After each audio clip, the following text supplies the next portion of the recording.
Oh shit. Looks like my YouTube did not come on like I needed to. This is fucking ridiculous. Oh my god. I swear I hate OBS streaming with YouTube. So let me delay this back again. Anyone tuning into my YouTube right now, head on over to Rumble. That's where all the good shit's going to be at. So stick to that. Go to my rumble.com/c/beaten cheeks if you want to catch all unfiltered, unedited, uncensored shit. I've been getting hit with copyright strikes. So please use my Rumble, everybody. That's all I'm going to say about that. So I can't believe I missed out on that. Sorry about that, my Rumble peoples. Won't happen again, I promise. So, anyways, what the fuck is going on with the Premiership? All these middle, teams going up to the big leagues, Goalkeeper of the year. Oh, here we go. We have some guys already, making, the rounds on who the best players are. Nick Pope, he has not been bad. Kudos to him because he's been doing some good work over with Newcastle. Pretty good. Alisson Becker's always been a top. I'm pretty surprised I don't see Edison over here. Edison's been a fucking rock of Man City, excuse me. Oh, man, they don't give that man his due. First, he's benched on the Brazilian national team because of Alisson Becker. Alisson Becker, he's a star player for, at Liverpool. So, holy fucking shit. Defender of the year, William Saliba. He's been good. Holy shit. This dude was crying about how he might not be able to make it into the starting lineup for Arsenal. Lo and behold, he's been on loan for a season or two. And then he came back this year. He's like, if I don't play, I'm fucking moving. He stuck to his guns. He started fucking playing, and he's been a whole fucking badass defender for Arsenal. So good for you, William Saliba, for sticking to your fucking gut and just being a boss-ass motherfucker, bro. So, look at that. Arsenal Steed drop off without Saliba says it all. Kieran Trippier. All right, yeah, that's not bad. I kind of agree with this situation. Honestly, manager of the year has to go down to Eddie Howe. Eddie Howe, I understand Man City won. I understand, everything's all about Man City because they won all of the they won everything. But I want to give props to Eddie Howe, bringing this fucking, sleeping giant to the top 4 right now. Now, I think Eddie Howe is going to be a badass if he can maintain this consistency for at least 5 years. That's when you know he's a good manager. Kind of like Mauricio Pochettino did with Tottenham. That's why he was with Tottenham for 5 years. This motherfucker knew his shit, knew his players, knew the backroom staff. He knew everything from the, the top end, tier managers to the owner. And I believe that's why Pochettino did fucking well. So Eddie Howe, stick to. I think these guys did well by hiring a fucking low-end coach to becoming a soon-to-be top-end coach. So all Eddie Howe needs to do is make sure you tell your Newcastle brass to just, keep their fucking expectations still low. Not exactly low to like, hey, we might be fighting relegation next year. No. You already made it to the top 4. I would say keep it in the top 10. If you can maintain a consistency, even top 5, we're in Europe every year, or top 6 even, I think Eddie Howe would be great. Because Newcastle is not going to fork out the hundreds of millions of dollars that these other teams are going to do. If they do, good for them. If not, it's understandable why they want to be a little, conservative with their money, which is fine. So, I believe this should be Eddie Howe for sure. So, here's the best 11. Yeah, Luke Shaw, he was a fucking comeback kid, for Man United. Ruben Diaz from Man City, of course, and then Kieran Trippier went. He used to play for was it my team, I believe, over at Tottenham, and then he went to Atletico Madrid, won the La Liga with Atletico Madrid. Then I was even thinking, like, why the fuck would he go to Newcastle? He was already getting minutes over at Atletico Madrid. English player winning La Liga, and everything. In Spain is very unheard of. There have been players like that. Steve McManaman, David Beckham, now Kieran Trippier. I know there's other players that I can't name off the top of my head. Oh yeah, Michael Owen. I don't think Michael Owen ever won anything with Real Madrid though, so we're not gonna even count him. But yeah, man, Kieran Trippier, you know, he did fucking well, you know. Rodri, obviously, you're gonna have Kevin De Bruyne, Martin Odegaard, you know, great fucking kid. Real Madrid's gem over here. They sold him. Stupid fucking mistake in my opinion. Bukayo Saka, Arsenal player, Harry Kane, obviously scoring all these fucking league goals. If it wasn't for Erling Haaland, Harry Kane would have been the top end of, you know, the scoring boards. But Erling Haaland, will he be able to maintain that moving forward, though? First season breakouts is a known thing. You had Fernando Torres do it, Alan Shearer back in the 90s, Ruud van Nistelrooy in the early 2000s, which I will be speaking about him shortly. Who else? First year badasses. Didier Drogba, he did all right actually. Then he started becoming more beast-like and shit with Chelsea. Misha for Swansea City, scoring mad goals in his first fucking season. Can't even speak a fucking lick of English and started fucking destroying shit. Oh, same with Sergio Aguero. He also obviously was another badass. First year badass, and he won the Premiership. First Premiership title in like 40 years for Man City, and back in 2012 season. So, but some of them did not contain that level of consistency. So, whether he can keep up with that, good. If not, sorry, bro, ain't gonna happen. So here we are, Player of the Year, Erling Haaland. Oh wow, going all across the board. Yeah, this could have been Martin Odegaard until Arsenal's flame out.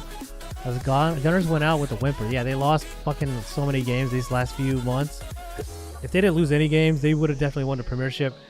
It's all a mental game, my personal opinion. So, you know, Arsenal needs better mental breakdowns, I guess. Let's see. Performance on relegation threatened or relegated side. Might have been Tyler Adams had the American not been injured. Oh shit, Tyler Adams has been injured. Fuck, I didn't know that. Makes sense for their fuck ups. Best signing not named Erling Haaland. João Paulinho, his importance at Fulham. Fulham did fucking work this year.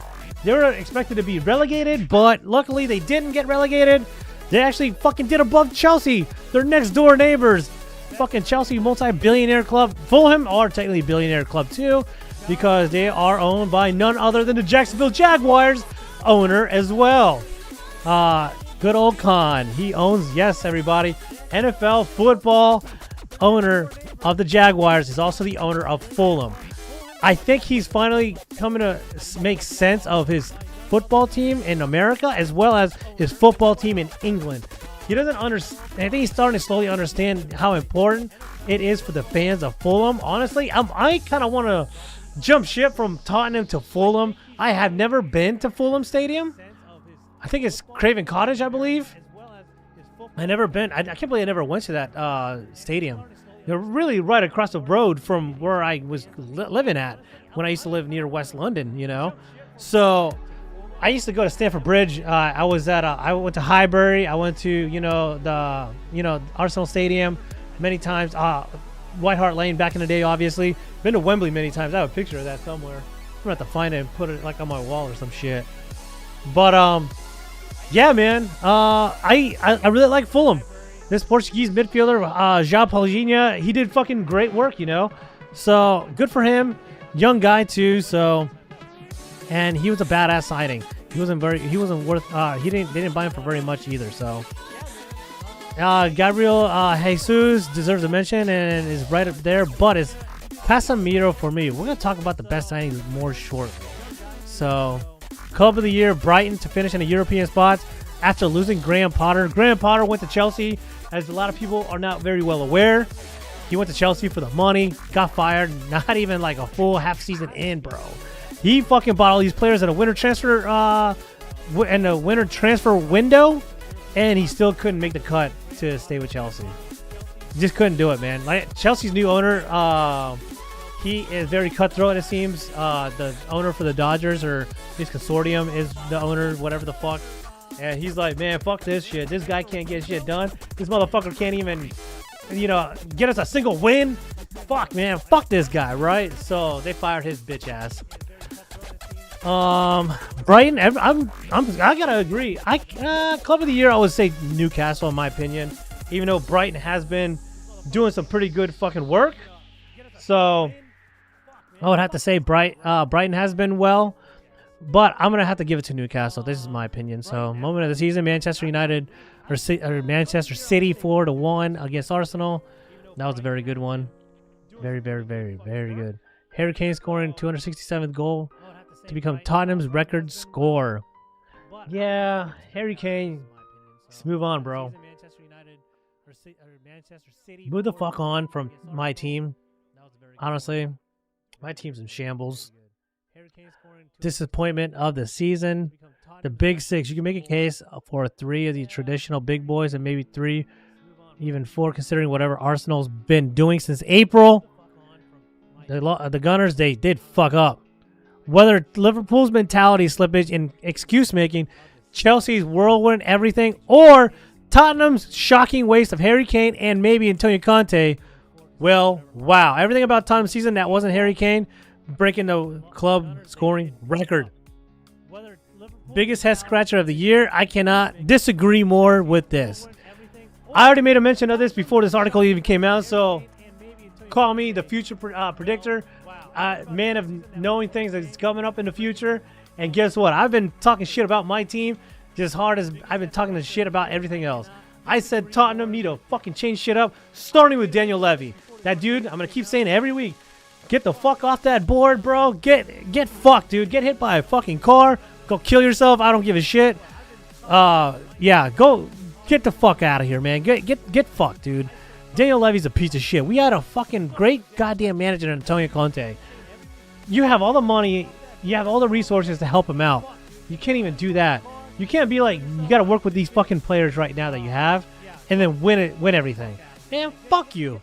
That's like me working my job in Hawaii, where I was offered a lot of money when I'm going to give a perfect analogy of what occurred with me. I've been moving around a lot at different jobs, for the past 10 years. And I told myself after I left Hawaii the first time that I would go do anything to go back to Hawaii. I was in Atlanta very happily in Atlanta, even during COVID.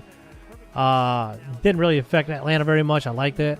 There was some fuckery going on and shit with this BLM fucking pieces of shit. And so besides that, I loved Atlanta and I was getting paid pretty well. Then I saw an offer come from Hawaii for a job that I was like, man, this is too good to be true. I'm going to take it. Moved to Hawaii, bought a house, and it started kind of good because I had things going my way. But then I realized the expectations there, and I realized, holy shit, it is fucking impossible to do what they want me to do, or my team.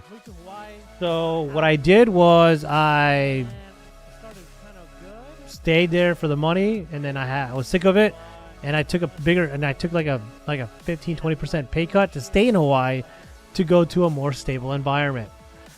Now the money's not so much for me when it comes to the job situation like that. All I know is that all the moves I did, the biggest regret I ever have had in my career was actually moving to Hawaii my second time. Because ever since, I think that's when my career trajectory, my mental wise, went down. And I love doing what I've been doing, my whole career. And that's all I'm going to say. But with having unrealistic expectations by a greedy piece of shit that I used to work for over in Hawaii, that does not deserve any respect of any means necessary, that guy can get fucked. I'm not talking about you, Army guys. You guys were fucking great. My Army contractors were fucking great, all right? I'm shitting on the fucking Air Force contract that I used to work under. The Air Force government entity side, they can get fucked. I don't work for you guys. I don't work for any government entity. I am my own cybersecurity consultant now. So I'm going to say this on the air, live in action. You guys can get fucked. The government entity over in Hickam Air Force Base can get fucked. That's all I'm going to say about that. That way they run their shit is the same way Tottenham runs their shit. That's where I was getting to. That's where the full circle comes back into. These guys, unrealistic expectations for having all that money and having all the best resources to, put for your goddamn manager, and then you're not giving him those resources. You're cutting him off from becoming a very successful management and being a successful club. You can't buy mediocre players to get to the top. I mean, with all due respect, Tottenham, you guys have good players, not great players. You guys have only like 5 great players at best. So, you guys got what's coming, man. So, fuck, dude. Biggest head scratcher, Antonio Conte's meltdown to Harry Kane's brilliance and so many superb and awful displays intertwined the ultimate Jekyll and Hyde team in the Premier League. No idea what they were going to churn out from one week to next. Very true. Tottenham was actually undefeated, and at some point they were fighting for the number 1 spot in the beginning of the season with Arsenal. And it's just fucking unbelievable. Even whenever Tottenham were winning all those fucking games, Antonio Conte was given the stern warning. Oh, he was warning the Tottenham board, look, bro, I can see my players getting burnt out, tired out. We need more players and quality players to back up my current players. That is necessary for any team to succeed. You got to have at least 18, maybe almost a full team. Not exactly a full 2 teams, but enough to keep the other push-ins back and forth to succeed in all competitions, let alone just one that is very heavily into the season. For example, there's 38 games in a season in the Premiership and the big leagues in general. That's why the level of consistency has to be maintained by having top-end players going all around. You got, especially when you're fighting for different competitions in Europe, cup competitions in each leagues, that becomes a very concerning situation. And also, in the physical side, you don't want to overburn these players. In the English league is the worst. They barely have any time off. I think they don't have any time off. The only time off they have really is during the summer times, and I think they get during the international breaks. So if you're not getting picked by the national teams, which is very rare for the top end teams, they have to pick their national teams that they represent. They're gonna get fucking burnt out, bro. I'll give you a good example in Kevin De Bruyne. This dude is putting up goddamn 60 goddamn games a season right now for the past 5 years in a row. Do you know how many fucking time? You know how hard that is on your body? 60 games a fucking season. Even if you're not starting all 60 fucking games, you know how fucking crazy that is on your body. No matter how great it is, these guys are in tip-top shape. They're not out drinking fucking hoes and shit, doing cocaine and on hookers and blow. They're not fucking drinking and shit. I mean, they could, but they're not doing it that much. Especially if you're playing, if a club is playing 60 plus games, I'm only saying 60 because a top-end quality club is going to play 60 games because they're in either semifinals or finals that get at minimum to semifinals and each of the respective competitions. Whereas the Premiership is one whole competition. There is no, fucking quarterfinals or any of that bullshit. So these motherfuckers are expecting Antonio Conte to go bare minimum with European delegation going on and the cup competitions. Okay, sure, you have youth players you can promote to play the cup competitions, but they're going to get fucking wrecked. You just can't do it. You got to slowly bring in these fucking youth players. That's how Harry Kane became a badass. He got slowly brought up, getting loaned out to lower league teams, and then Tottenham was like, we're not loaning him out anymore. This is our guy. Get money somewhere else. We'll fuck our bitches with Harry Kane. He's been doing consistently well ever since. So kudos to that. But Antonio Conte, he's been warning his own board. I need more players. We're not going to be able to achieve anything. He was sick of it. He said, fuck you guys. I quit. So good for them. Oh, good for him, actually. Second of the season. Oh, man. Don't even get me started on that. I think Antonio Conte, he didn't get sacked, though. I didn't know too much about Southampton, but I would have to say Chelsea. Chelsea, I have to say. So getting rid of Thomas Tuchel was probably a mistake. So that's all there is to now. Andy Conte for how long it took. Well, Antonio Conte did what I did. he endured a lot of painstaking, errors, That's what I had to do with my Air Force contract I used to work under. And if any U.S. Air Force government entity wanted to, chive in here, and you're looking to hire me, you can fuck off. I don't want to get hired by you ever again. I think the Air Force is run very, very badly. Take a look at the blueprints of the Army, how they do their shit, and somewhat the Navy too. They do a good job too, but we're not gonna talk about that in today's episode. So, all right, here it is. Look at that shit. Yeah, Tony banned, not how rehabilitation works. On 8th month. Oh yeah, we talked about Tony over here. Tony is banned. Ivan Toney for breaches of betting rules. I kind of agree with this situation. I mean, I don't agree that I think he got rightfully punished, but I feel maybe he should have paid back some of that money if he won any money in that sense. But I don't really know how about the whole punishment situation. But not letting a man play or even touch a soccer ball for fucking 8 months is kind of fucked up. I think he should be able to at least train with your club and just keep it going with your clubs.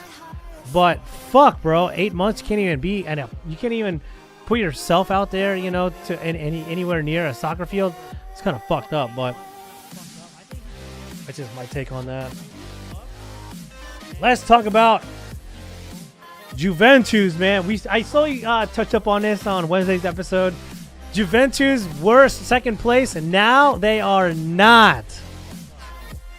They're going to drop from second place to 7th with 59 points. So that means if they dropped from second to 59, who's going to be the 3 last Champions League spots? Because we already know Napoli won. Napoli already won the Serie A title. So we're now going to be talking about what the fuck happened here.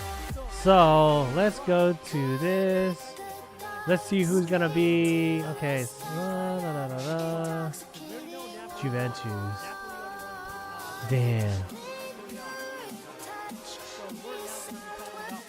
Really, Mourinho? Shit. That means Roma. No, they have to win their next 2 games. Yeah, AC Milan. Yeah, I can't see them losing anymore. So Juventus are dropped. We already know about that. Looks like Jose Mourinho is just going to dock 10 points. Manager has criticized the timing of the decision to hit Juventus with a... Oh, yeah. Come on, Mourinho. Quit, bitch. Don't worry about that shit. Hampering their chances to qualify for next year. If anything, this is a fucking, good thing for you, Mourinho. Chill out, bro.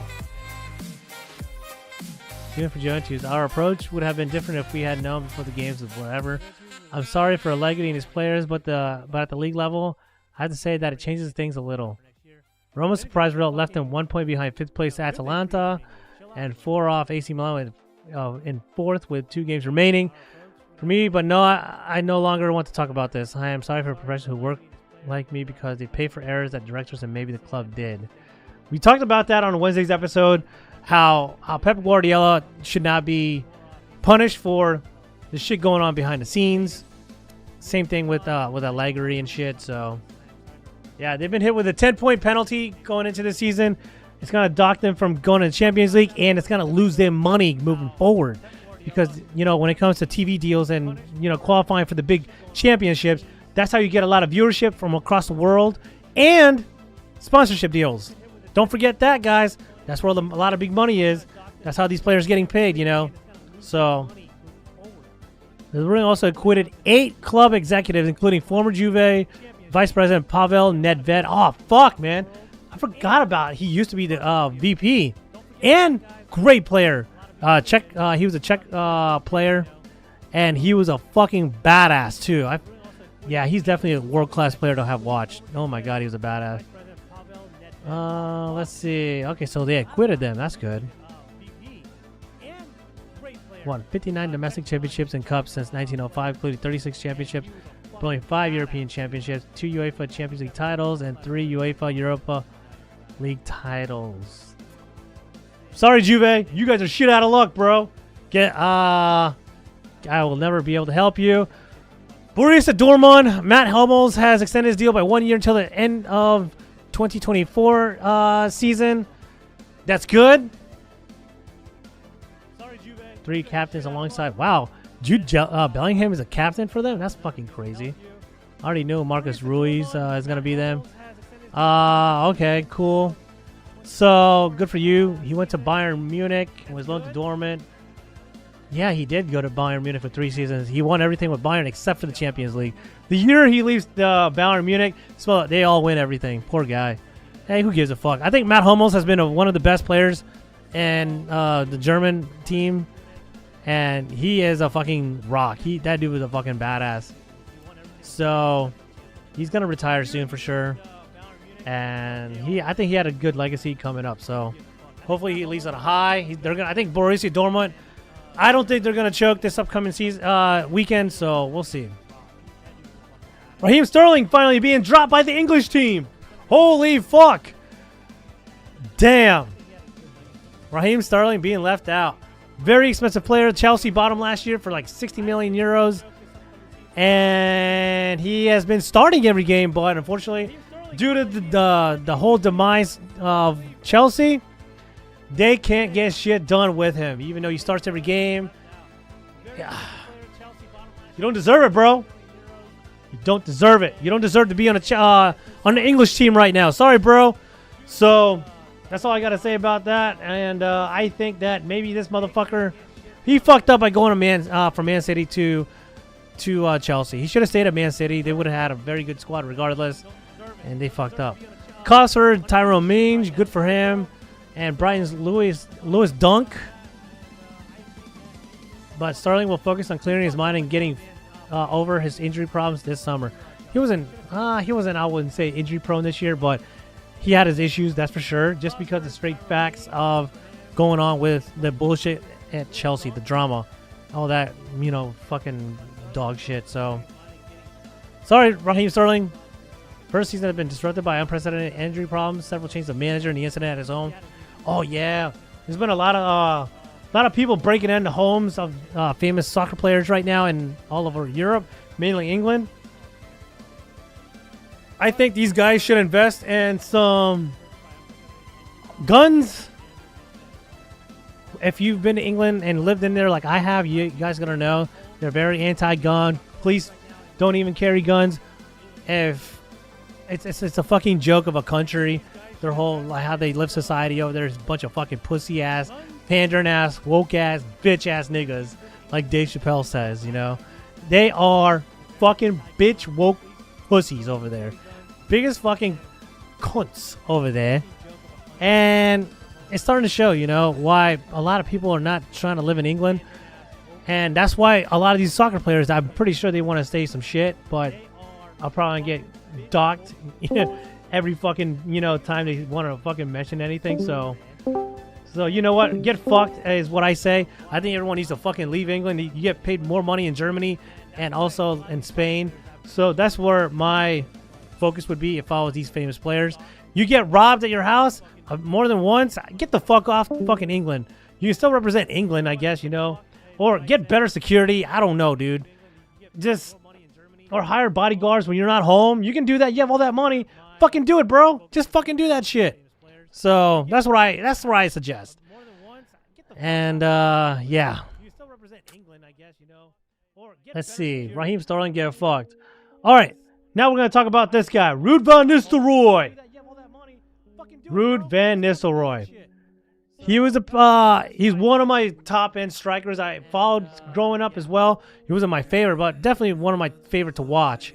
I mean, I already mentioned that Ronaldo El Fenomeno was my favorite all-time player growing up watching, and second is Edgar Davids, because those two players just played elegant, combative football.